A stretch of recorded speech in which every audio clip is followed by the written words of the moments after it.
Later tonight, President Biden is expected to discuss his economic progress so far, including how the Inflation Reduction Act will drive manufacturing and supply chain improvements for the adoption of electric vehicles and, by extension, cut US emissions.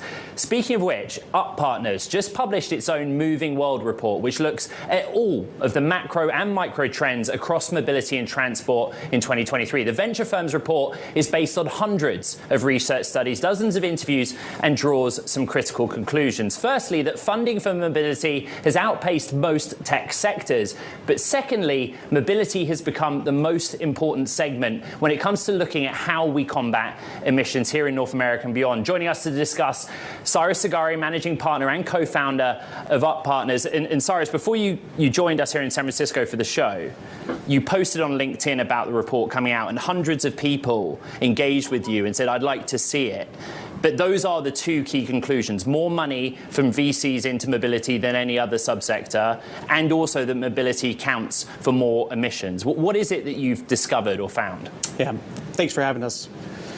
The big takeaway is that mobility is growing rapidly. 30x increase in venture investment in mobility, and it represents about 38% of all CO2 emissions.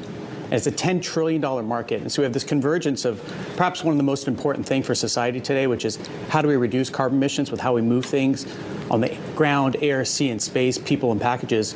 And we're seeing opportunity for real economic development as a result of it. So I guess the conclusions are clear. This is where the money's going. This is what's the biggest contributor to emissions backward looking. When you think about mobility, you're a venture capitalist. You know, you and I have spent some time with some of your portfolio companies and areas you invest. What did the findings of the report push you to do with your own investment thesis and where you're looking to make change? Well, we just released it, so now we get to actually go make some decisions based off the data, and we made it open source so others can as well. A couple of key takeaways. One is in the aviation industry. We are facing a major pilot shortage. We'll be at 65,000 pilots short by the year 2030. That is a huge impact to our economy if we don't fix. So we're looking to invest in technologies and businesses that can solve that. Two is, as we go towards electrification of everything, a massive material shortage. We're looking at a 10x increase in lithium-ion batteries. We already saw close to an 800% increase in the lithium-ion price index. That entire ecosystem for technologies to help create lithium-ion batteries cleaner, faster, cheaper, more accessible is a huge area of continued investment for us. One of the charts that jumped out from me at the report was the kind of demand curve for batteries going through 2030, an area Bloomberg New Energy Finance has looked at as well. When you discuss with your portfolio companies in this area, you go out as with making an investment in mind, how do you fix the problem? You know, which areas do you invest in that are offering solutions to fight this shortage of supply? Yeah, so we've made a couple of direct investments in this space. Just recently, a company called Aonics, which is using AI to help understand what materials can help solve another AI company. There you go. So it's AI and energy put together. So it's very relevant based off what's going on. We also have an investment in a company called UnitX, which is using computer vision, AI, in factories to help look at batteries for their faults. You know, battery fires are a big, big deal. It can be up to 45 minutes to put out a battery fire for an EV. So ensuring you've got high quality of product going out the door, using technology to do that, big areas of investment. What about the focus federally? What about a desire for lowering emissions and seeing, obviously, a labor shortage alleviated coming from an administration? Is that a headwind or a tailwind for you at the moment?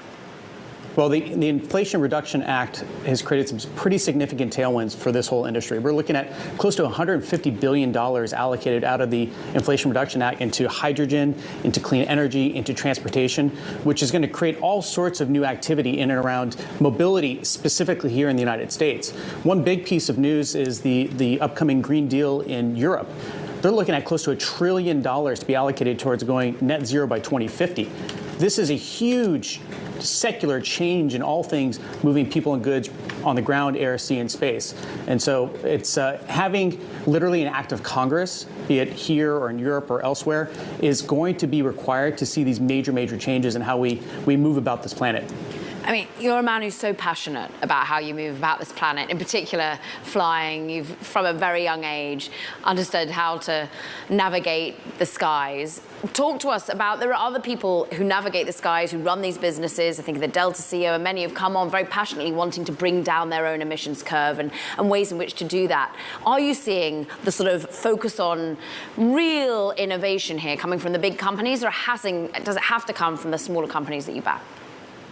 I think it's really a partnership between entrepreneurs and the largest companies in the world to really affect major change in how we move people and goods around the world. A company like Zipline, which is using drones to do package delivery in partnership with Walmart in Bentonville, Arkansas today, where they did over 500,000 delivery flights last year.